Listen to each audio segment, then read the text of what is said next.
So, kailangan tingnan natin. Baka naman, eredera siya. Mayroong tagong yaman. Mga ganon. Anong sabi sa saligang batas? No person may be deprived of life, liberty, or property without due process of law. At hindi rin tayo basta-basta pwedeng magtanggal sa posisyon ng isang tao nang hindi natin pinakikinggan muna yung panig. May due process po ang lahat ng yon.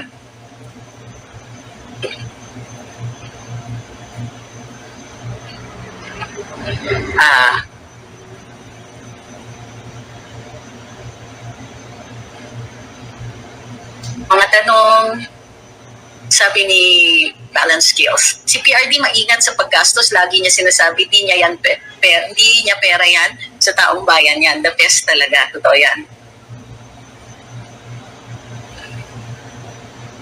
Okay, dun sa mga nagsasabing, sunos di yan gagalaw ang Congress or walang impeachment kasi matatalo lang yan sa House, hindi naman gagalaw ang House dahil natapalan na sila ng pera.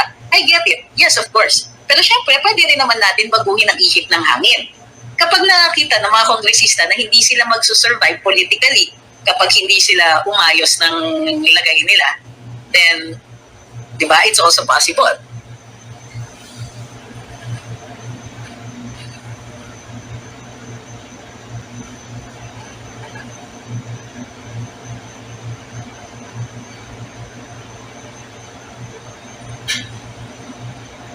Okay?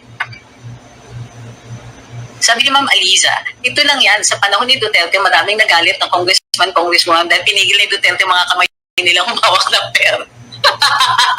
Good point. Excellent point, actually.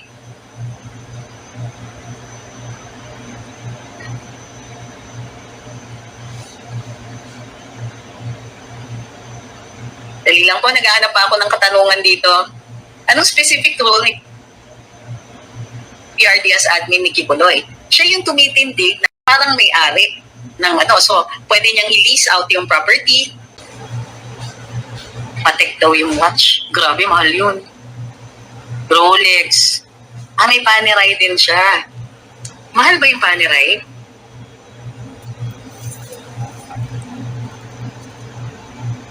Rolex Daytona. Ang dami niyong alam ha. Ang galing niyo sa mga ganan. I don't know. Mahina talaga ako sa ano. Sa mga labels na ganyan, yung mga designer ka na ganyan. Kasi nung magkakwento ka, nung sec ako, kasi hindi naman kami galing sa, I mean, hindi ako dukha, pero kumbaga, hindi ko ma-afford yung mga designer clothes. So, ang ano na lang, ang usapan namin with my staff at saka yung team ko is that we will buy local. We will rely on local designers. Kasi, di ba ganun ang ginagawa eh? I remember na dun sa US, si Jackie Kennedy insisted on only US designers. Kasi nga first lady siya. Ako, only Philippine designers. Hindi ako because I couldn't afford it anyway. So, my sister would give her yung mga napaglumaan niya na bag sa akin. But hindi talaga ako bumibili ng iba. Nagpunta nga kami sa New York, hindi ako nakapag-shopping eh.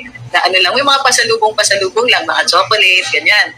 Pero yung I talked with yung designer ko, si Toby Aranda, who used to be with Kire, talagang ang usapan namin, it must be local yung mga magkatrabaho man lang yung mga taga-tahi niya. Tapos, yung mga hindi ko mapapagawang bago, kasi nga you're only working on a limited budget, yung iba sa kamuning market ko pinili. Yung mga pang ibabaw ng paransaya, yung mga ganyan. So, you can actually dress very, very well on local alone.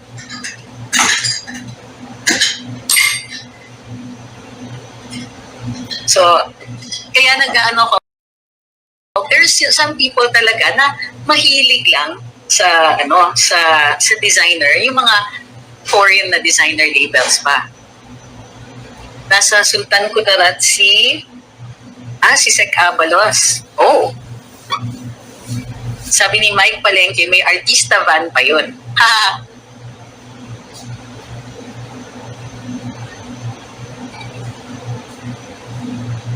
Ayun, sabi ni okay, public office, tama ba po siya, is a public trust and public officers should lead modest lives. Very well said. So, paano yan? Diba? So, tama.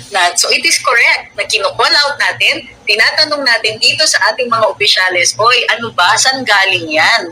Bakit ang mahal? Bakit may ganyan ka? Now, ngayon, nung kay, panahon ni Lenny Robredo, tinanong din natin, ang difference is ang dami talaga nagdi-defend kay Lenny, but the questions are still valid. Di ba? Valid yun. Bakit? Government official ka, pinisweldohan ka ng gobyerno, alam namin magkano kinikita mo, ngayon, explain nyo yan sa amin. Sabi ni Seira, mas malala pa ito kay Pinoy sa tingin ko, super garapal. Lahat ng budget pinililipat sa kanilang pondo. Mapari-election lang o share lang talaga kumampi lang kay Tamba. 20 Fingers asks, can we not call out Congress for using the contempt action after budgeting? Kung unreasonable nga po at nagpataw ka ng penalty ng contempt, kailangan may due process. Part of due process is something like a fair trial, the equivalent of a fair trial. Kung titingin nyo, bibigyan nyo ng pagkakataon mag-explain yung kabila, pero hindi naman kayo fair mag-desisyon, so pwede pa rin questionin at i-reverse po yung contempt na yon. Nangyari po, nagwagi na nga si Lincoln Ong sa kaso niya, di ba, sa Korte Suprema, nung siya po ay pinakulong ni Senator Gordon sa Senado noon dahil sumasagot naman siya.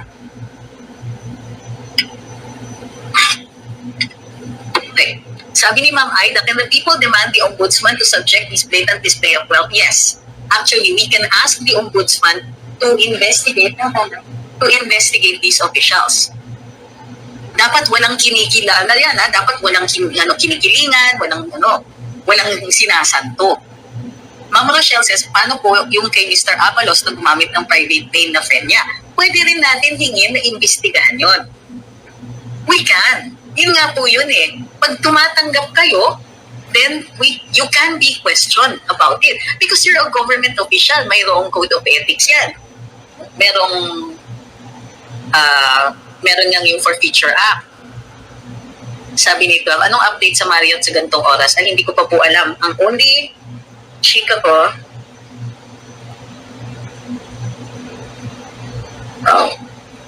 tinitignan ko lang kung are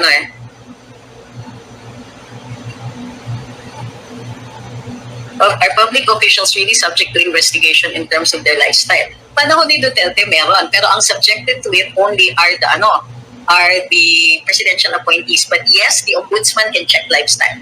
Kasi nga, pursuant yan to RA 1379. Rix Apothecary says, 328 million ang pinamigay ni BBM today for patients in government hospitals. Di ba mas maganda kung yung 90 billion ang ibalik ni BBM since silyo lang yung 328 million? May punto naman po kayo doon. We got a troll. Sabi niya, punta ka sa Congress hearing, doon ka magreklamo para maisagot lahat ng putak mo. Number one, hindi ito putak, but a legitimate expression of free speech. Kung ikaw ay nasasaktan, gumawa ka ng sarili mong vlog at mag-rant ka doon. You can even rant about me, but if you libel me, asahan mo, sisiguraduhin kong kasuhan kita. Okay? Number two, hindi po tamang venue ang Kongreso para dito sa mga reklamo namin. Pwede kaming magsalita ng ganito kasi nga bahagi ng karapatan magsalita at magpahayag is to call out and to criticize government officials. We are not obligated, in fact, to file these cases unless we have personal knowledge of the crime. Pero nakikita natin may ganito.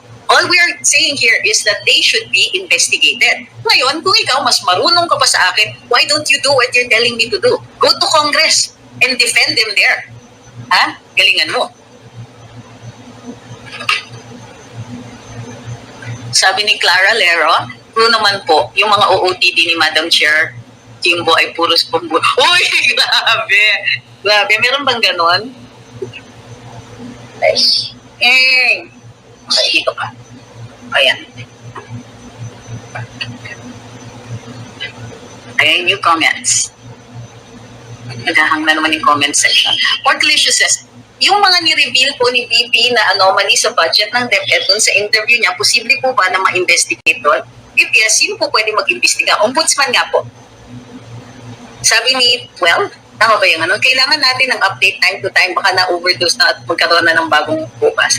You mean they might have partied too hard?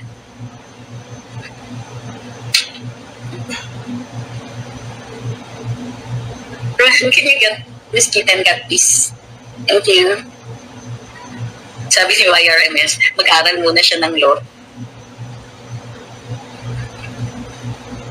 Sabi ni Bads Keys, I'm a Sultan Kutaratenyo, hoping for Mangudadatu not to fall under the hands of Marcos. Sabi ni Lenny, Lenny with the double N, ha? Ang lambing ng gat mo. Actually, ang kulit. And magkapatid yan, Eli and Levi. Okay.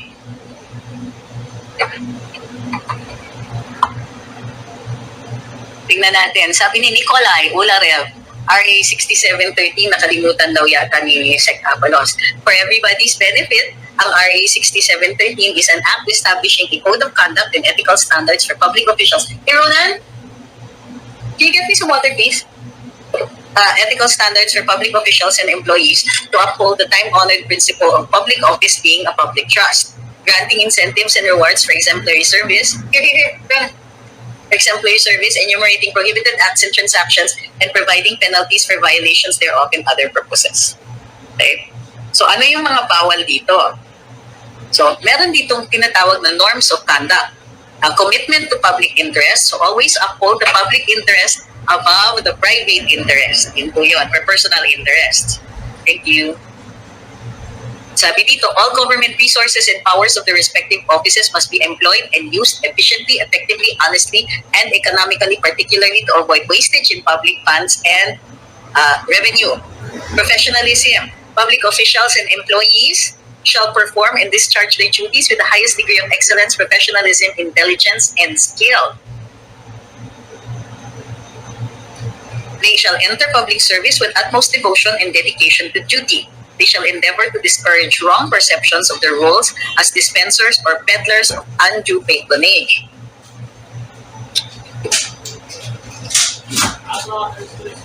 Justness and sincerity. Don't discriminate, especially to the poor and underprivileged. Respect the rights of others. Refrain from doing acts contrary to law, good morals, good customs, public policy, public order, public safety, and public interest. Conspicuous consumption may be against against good morals or good customs. Not dispense undue favors to their relatives, etc. with respect to appointments and so on. Oops.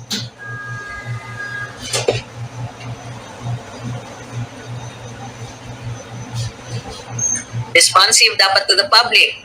Nationalism and patriotism. Kasama dito, commitment to democracy. Simple living. So tingnan natin itong simple living. Public officials and employees and their families shall lead modest lives and that are appropriate to their positions and income.